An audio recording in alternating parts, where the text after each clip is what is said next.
A few points before I speak with Mathura Prabhu again for him, and I'm putting this out in the public sphere because our talk is shared in the public sphere, and as with pretty much everything, some are appreciating and some are not appreciating. The goal of life is not to be appreciated by everyone. Some points which I want to make, because in the course of our discussion, it rolls this way and that way, zigzags, and just some points for you to consider. You mentioned in your series of talks, and we did discuss it also during our conversation, that you had, there were two epiphany moments in your life in Krishna consciousness.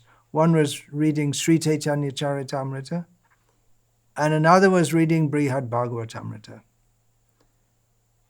Now, I don't know what your reading practices are, but if you're not regularly reading Caitanya-caritamrta, I request and strongly recommend that it's go back, read it again and again and again. Caitanya-caritamrta nitta karopan jaha hoite premananda bhakti tattva gyan. Within Caitanya-caritamrta there are several recommendations like this, that daily drink the nectar of Caitanya-caritamrta, by which one will be infused with premananda, bliss, love of Krishna, and knowledge of bhakti tattva, the ins and outs of what is bhakti.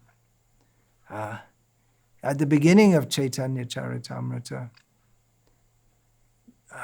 Krishnadas Kaviraj Goswami conveys a blessing of Rupa Goswami, in which he states, Sada hridaya kandare spuritu va Shachinandana. May that Shachinandana, Gauranga, be manifest in the core of your heart. And Bhakti-Siddhanta Saraswati Thakur sometimes used to quote the Sada hridaya kandare na Shachinandana. May he be in the core of our hearts, changing it from a blessing to a prayer. And then the whole Caitanya-caritamrta is it's a heart-to-heart exchange between Krishnadas Kaviraj and his audience. His immediate audience was the devotees of Vrindavan who'd asked him to compile that. But he was well aware that it was for future generations also. So for the devotees that his contemporaries, it was heart to heart. We're sharing. Gauranga is in our heart. He's in the hearts of the devotees. And we just want, and Gauranga is manifest in the heart of what happened, that Swarup Damodar, he is in heart-to-heart contact with Chaitanya Mahaprabhu. Prabhur abhishtata kai bakamon. Swarup Goswami bhagya na jai barnan. Prabhur avishtate, prabhute avishtata kai bakamon. The good fortune of Swarup Damodar cannot be described, because his mind, body, and words, they're completely absorbed. He's the upper rupa. He's another form of Chaitanya Mahaprabhu, because Swarup Damodar is Lalita, Chaitanya Mahaprabhu is Radha, and they are so close. The Lalita, to guide Radha, just so completely understands everything about her. So the same thing Swarup Damodar with Chaitanya Mahaprabhu. So Swarup Damodar, he was constantly with Chaitanya Mahaprabhu for 18 years and privy to his most intimate emotions. And he told these things to Raghunath Das Goswami. And Raghunath Das Goswami told these things to Krishnadas Kaviraj. And Krishnadas Kaviraj, he summarized some of these things in Caitanya-caritamrta. So it's really, it really gets to the deepest heart of Chaitanya Mahaprabhu, and it's right there for all of us. And the devotees who are the heart of, they're in contact with the heart of Chaitanya Mahaprabhu. They've composed so many songs, Narottam Das, Bhaktivinoda Thakur, and they give their heart to us. But so the songs of the Vaishnava Acharyas, they're a spillover of the ecstasy of Caitanya-caritamrta. So I can recommend, I can suggest that it's there, it's right there. We're distributing these books to the public. And then, you mentioned about Brihad Bhagavatamrita. I remember coming back, I'd been out traveling, and you were just, you were still sick, but you were just in ecstasy. I'm talking about in Dhaka. You had first read Brihad Bhagavatamrita and Krishna Karnamrita. They were in translations, I believe, is by Jyoti Maharaj of the Madras Gauriya Math. And you were, oh, these are so great. And so I started to read them also. And to tell the truth, it didn't turn me on in this, not anything like the way you did. It turned you on. I wasn't so fortunate at that time. One reason was I found the English so difficult, the style, and it was so strange English. Actually very poorly translated, but enough of the essence came through that it really enlivened you. Now, I did read much later. Much later it was translated by Gopi Purnadana Prabhu. And I'm not sure if you have that, but that's really absolutely, he's superb. And the English is superb also. But it's what he's done, he's translated it, and with the commentary of Sanatana Goswami, the commentary is there, which is Gopi Purnadana Prabhu's commentary. But actually it's 98% simply relaying what Sanatana Goswami said, and it's bliss. And it really is an epiphany. I got my epiphany years later, the same one that you got. So if you haven't read that, you are obviously highly read, and no doubt you have read it, but I'm just saying that, and I'm saying this to the others are hearing also, so this is for everyone. You read Srila Prabhupada's books, this Brihad Bhagavatamrita, it's yes, Bhagavatamrita. It's the message of the Bhagavatam in another form. Now, going on to another point, you said that in the course of our talk that I'm honored. You said that you are honored to speak to me and that I'm different to other leaders. And yeah, well, I don't know.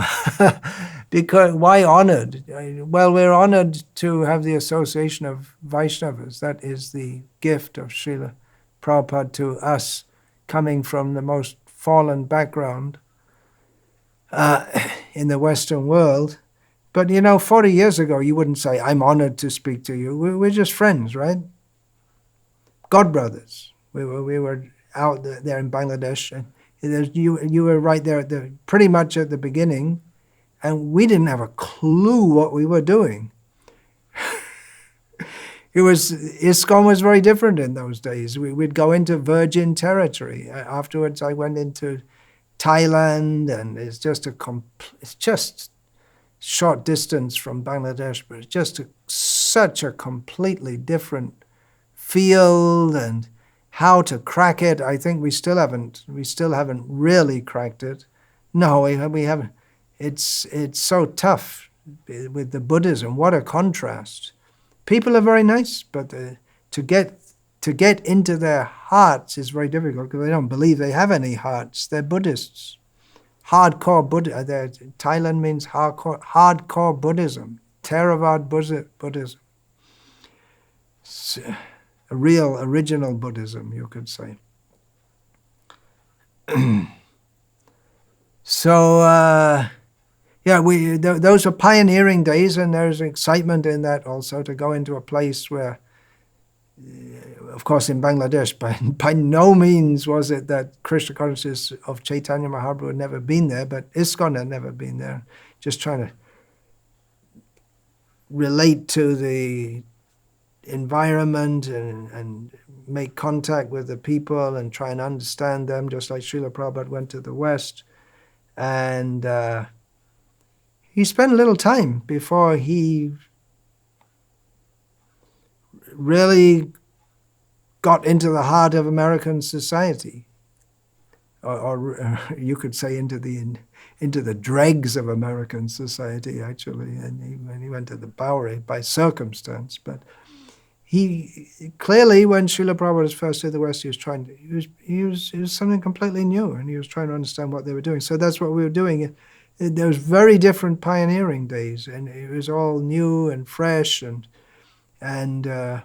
we were just finding our way, almost like wondering. We had the message, but how to get it out.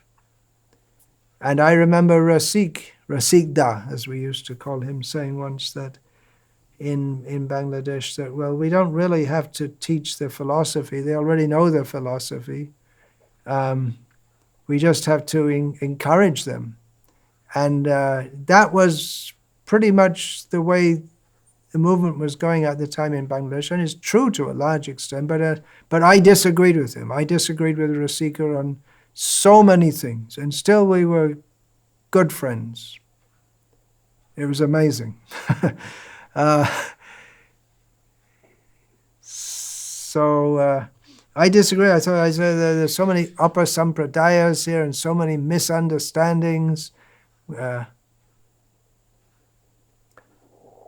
But both things were true, because definitely they had the people in Bangladesh, the Hindus in Bangladesh in general, had a much better start than we did.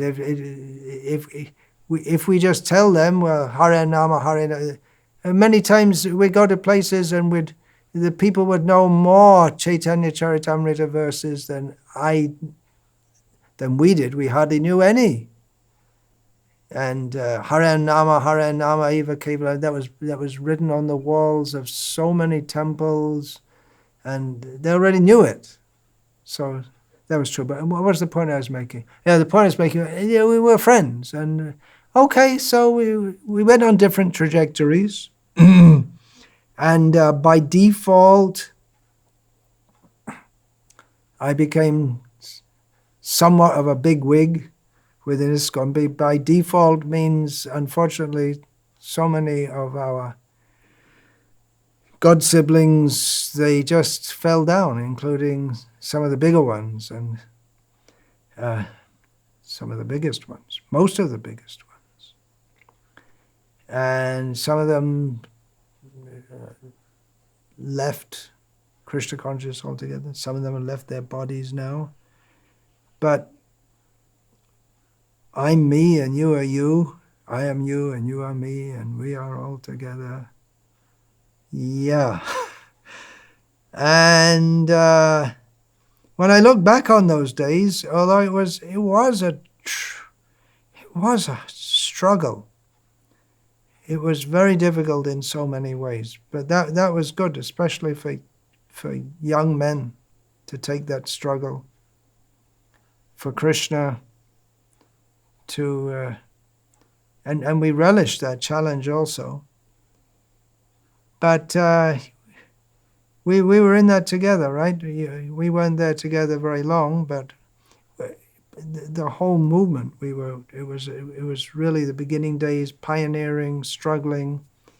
And you opted out of the official movement quite early on, but you did do quite a few years there, and we were all part of it, right? So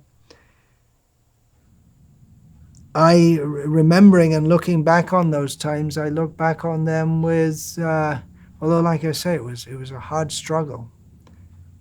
But I look back on it with maybe some nostalgia And I'm grateful for all the difficulties that I had the opportunity to go through that and to be with the devotees who also took that difficulty. And it may be hard for devotees now to understand what kind of things we went through, especially, well, both in the West. In the West, we were considered a bunch of nutcases, if not dangerous social deviants. And in India, just although overall people tended to, much more, they tended to accept us and to like us, and even in Bangladesh to worship us, which was embarrassing for we're just young boys who really didn't know. Well, in retrospect, we really didn't know that much. But it was difficult also. The climate, the culture, the language, and plus, especially in Bangladesh, there were certain special difficulties which were from being in a situation where there was a military dictatorship and the majoritarian rule, and we were catering to the minority. I remember once that Jayapataka Swami made a comment once when he was in Bangladesh that India itself is difficult enough and most Western devotees can't relate to it, but Bangladesh is much more difficult still. And I really hadn't thought about it at that time like that. But yeah, so I look back with gratefulness, and I'd like to relate to you. Of course, a lot of water has rolled under the bridge then in both our lives. We're both on very different, well, not very different trajectories, but I remember that with gratefulness. And so, Haribol. One thing you mentioned about something about Bhakti Vinod, something like making up the I can't remember exactly what you said about the birthplace of Chaitanya Mahaprabhu being in Mayapur, and there are in Navadvip town there are two places which are said to be the birthplace of Chaitanya Mahaprabhu. And of course in Mayapur we have the Jogpit also, which we claim. And you mentioned something like that. I did see something written by Jagat in which he wrote something like, well, if you want to make a clean break, then you can just make up a new birthplace. It is cynical. But one thing is, Bhaktivinoda Thakur, he was a highly moral person and a magistrate. And that's just from the external vision. And he was a great devotee. I mean, just an extraordinary devotee of Krishna. Really extraordinary. We tend to think of Bhaktivinoda Thakur as being more orthodox than Bhaktisiddhanta Saraswati Thakur. But really, Bhaktisiddhanta Saraswati Thakur, he himself said that the Gauriya Math is made of Bhaktivinoda. What he did, he saw it as a continuation.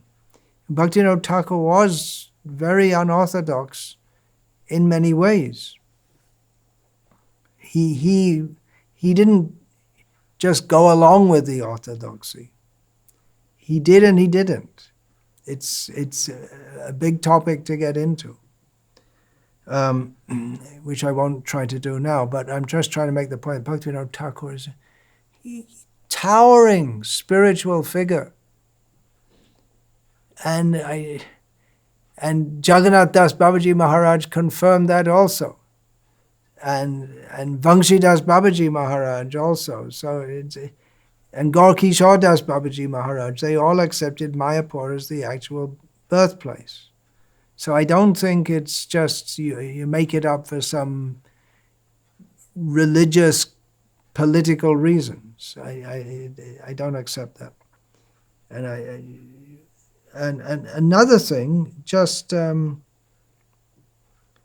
we can consider, and I haven't studied the issue in great detail. It's not of great interest to me. What are the arguments for and against Mayapur being the actual birth site? It's not of great interest to me because I just accept that those who have given me so much are acharyas. Are they cheating me?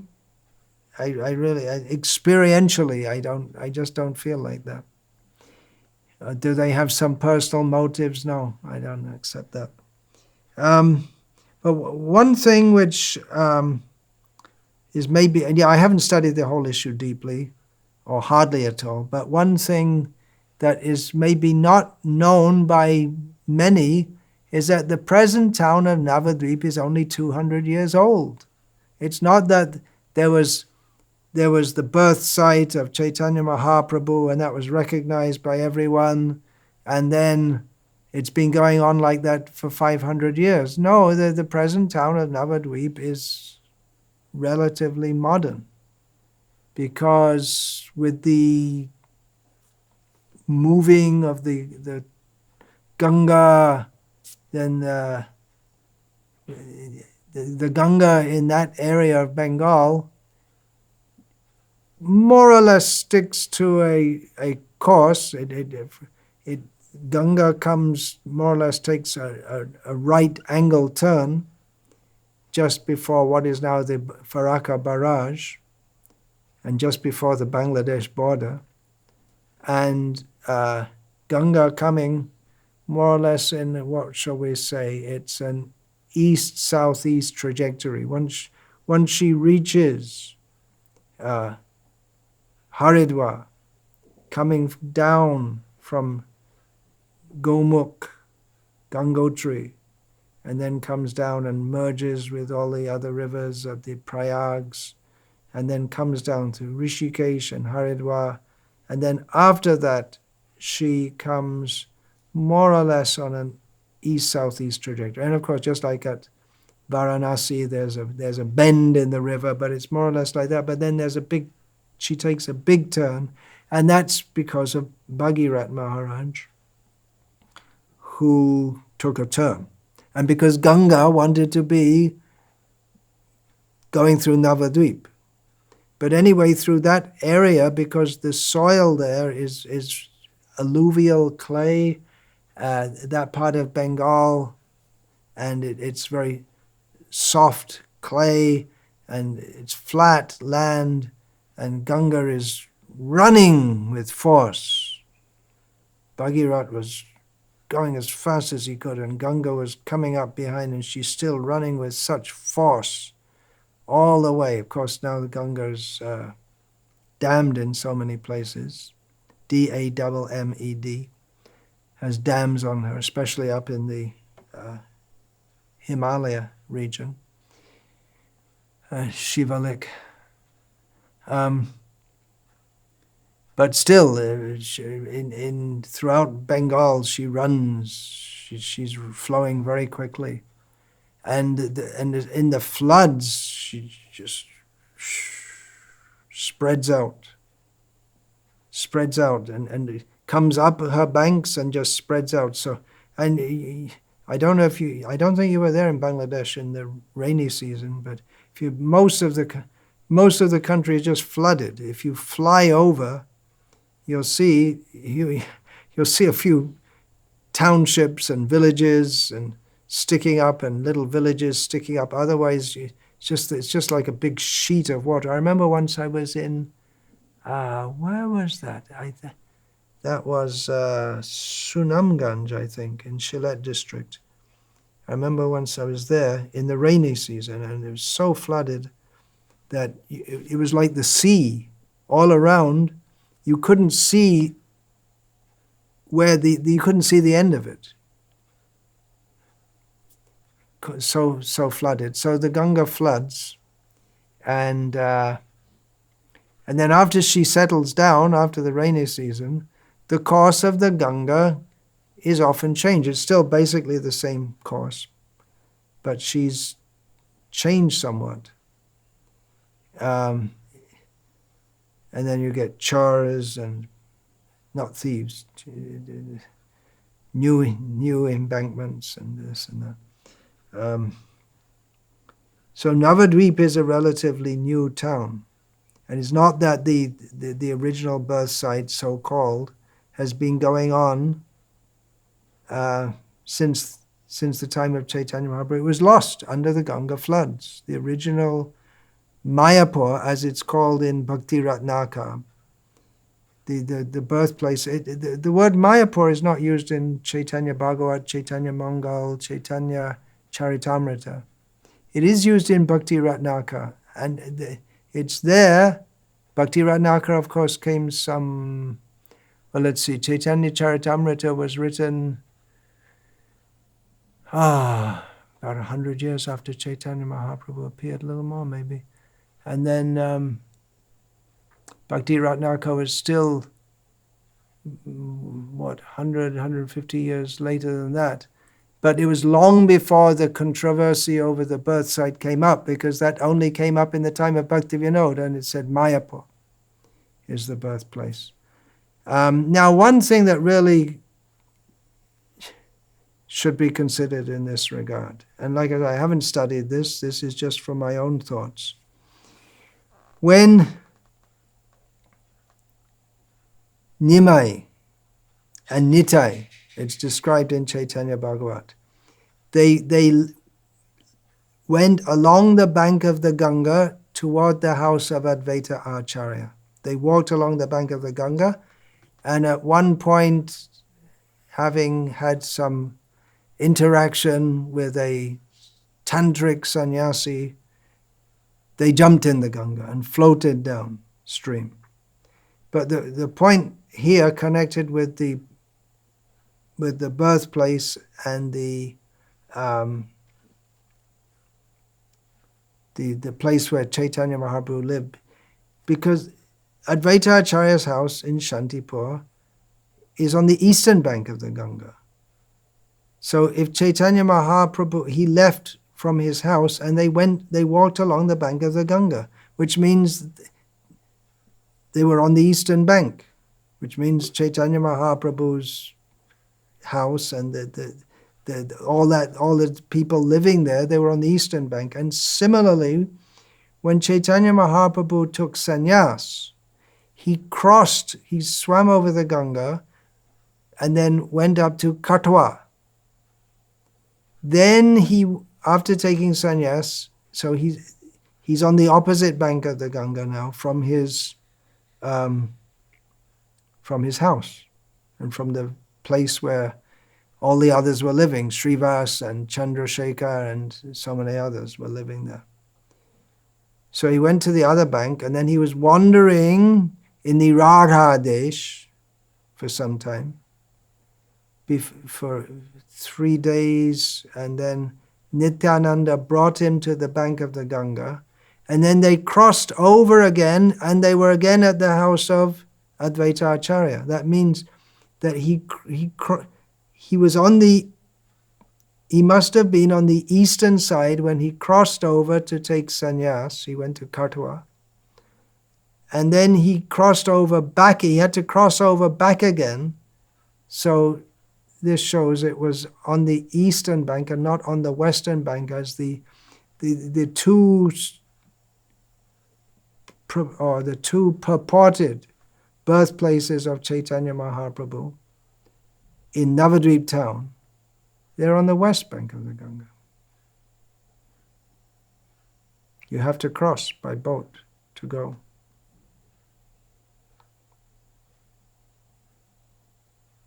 Seems to me. You're from Hular Ghat. No, actually it's completely... Yeah, Navadvip's on the western side. It's in Bardhaman district. It's not in Bardhaman, it's in Nadia district, but it's like a little enclave of, because Bardhaman district is on the west bank and Nadia district is on the east bank. And but Navadvip is on the west bank, and it's just a little enclave on the west bank of the Ganga. So anyway, some other points.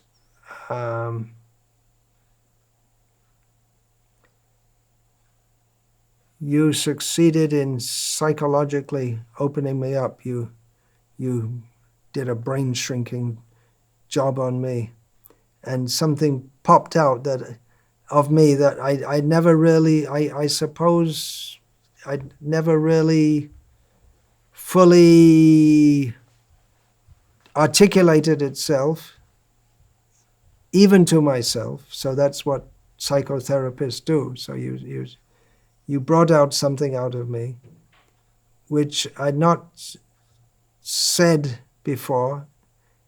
And I said something like, I'm aspiring for darshan of Gauranga, and I thought maybe I should edit that out of the talk, because apana bhajana kata nako hibo jota tota.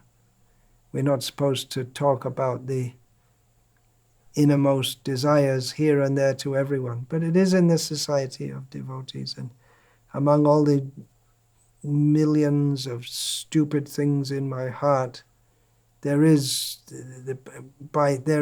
some, by the mercy of Srila Prabhupada, there is some desire has taken root to aspire for the lotus feet of Chaitanya Mahaprabhu. So yeah, you shrinked me. One song I was referring to, I can read that now. It's sung by Bhakti Thakur. Actually, during that talk we had together. Gurudev Kobe Tava Karuna Prakashi. I'm not sure if I read it out at that time or quoted it, but I can do so now. Should have got it ready before this talk, but I didn't. Gurudev Kobe Tava Karuna Prakashi Shri Gauranga Lila Hai Nitatata Idrira Bishase. Okay, I'll just read this and give my own impromptu translation. Bhaktivinoda Thakur praying to his Guru, when will your mercy manifest? When with your mercy manifesting, that I will, having firm faith that the pastimes of Chaitanya Mahaprabhu are an eternal principle, I will wander around the forests of Godrum, chanting Hari Hari, desiring darshan, desiring to see what? Who? Nitai Gauranga Advaita Srivas Gadadhara Panchajan. See, he's desiring to see these five. Krishna Nama Roshe Bhasha Be Jagat Kari Maha Sankirtan. The rasa, the nectar of Krishna Nam, they're drowning the whole world in their Maha Sankirtan. Can we imagine the Sankirtan of Chaitanya Mahaprabhu is going on right now? It's going on right now. It can go on in our hearts if we just have the mercy to open that door. And that's what Bhaktivinoda is praying for. Adapi ho jai lila kore gaura rai, kora kora bhagavana deke bare pai. Still today, some fortunate people can see the pastimes of Chaitanya Mahaprabhu going on. That's what Bhaktivinoda Thakur is praying for. And by sharing this, he's also communicating that to us, that we can also aspire for that. That's what Chaitanya Mahaprabhu came to give. It's not impossible. In fact, he wants that. That's what he came, to give us the bliss of Maha Sankirtan. And why am I saying that I'm aspiring for this? Well, I can communicate to others. I can communicate to others also. You can also aspire. Why not? This is the Sankirtan movement. We can all aspire to join the Sankirtan of Chaitanya Mahaprabhu. Bhaktivinoda Thakur considers. Nartana Bilash, Mridanga Badon, Shunibo Apanakane. Not only seeing the pastimes of dancing, just like we wonder, what is the sound of Krishna's flute? We hear flute music, and generally flute music is very pleasant in my estimation. Guitar music, sometimes, some of it, yeah, but a lot of it is heavy rock, and there was a time in my condemned life when I liked that, but not now. But flute music, it sounds pleasant. What does Krishna's flute sound like? Waiting to hear that. Gayatri mantra. Then we see dancing. We engage in dancing. I'm not able to engage. I curse this body. But dancing is Chaitanya Mahaprabhu's Leela. Gauranga Nritta Nitta. His pastimes of dancing are eternal. So what is that? What is that?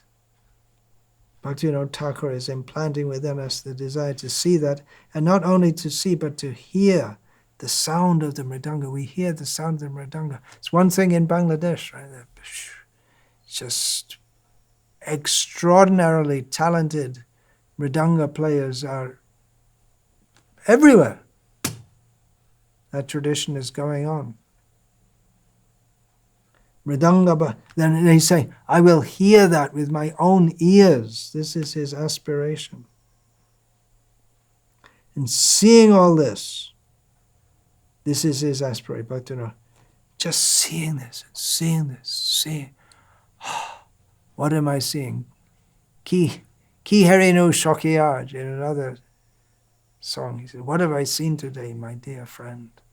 What have I seen? What have I seen today? So seeing that lila madhuri, that the sweetness of those pastimes, I will float in the flood of Krishna Prem. Then Nadaki Abba, gone, closed off. Like Narad Muni saw the Lord, gone. Nadaki Abba. That Shailila Ratan, that bliss, that jewel of pastime. Kandi, Ha Gauranga Bali, then crying out, crying, tears. Ha Gauranga, what have you done? You showed yourself, now you went away. And then the final aspiration, Amare Bishai, Pagala Bolia. Ongete dibe kaduli, and that will be the greatest success when the materialistic people, seeing me like this, consider me to be totally insane and they scorn me by throwing dust on me. There'll be more bliss. They're throwing Navadvip dust on me, but that will be the great bliss to be there. Is confirmed by the mercy of Gauranga, I'm rejected from materialistic society. So Hare Krishna, I was speaking there to Mathura Prabhu, to whoever else may like to listen. Let's go for it. Let's go for the bliss of Krishna, Chaitanya Mahaprabhu. This life is here. Let's let's all go back to Godhead. Prabhupada said, we'll have another ISKCON in the spiritual world. Let's, and we think, oh no, meetings and condemnations. Prabhupada wasn't talking about that. He was talking about the bliss of the Sankirtan movement. Let's go for it. Hare Krishna.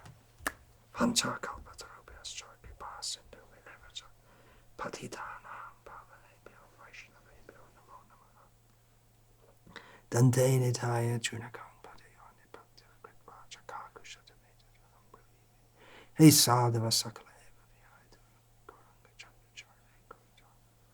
Hare Krishna. Hare Krishna.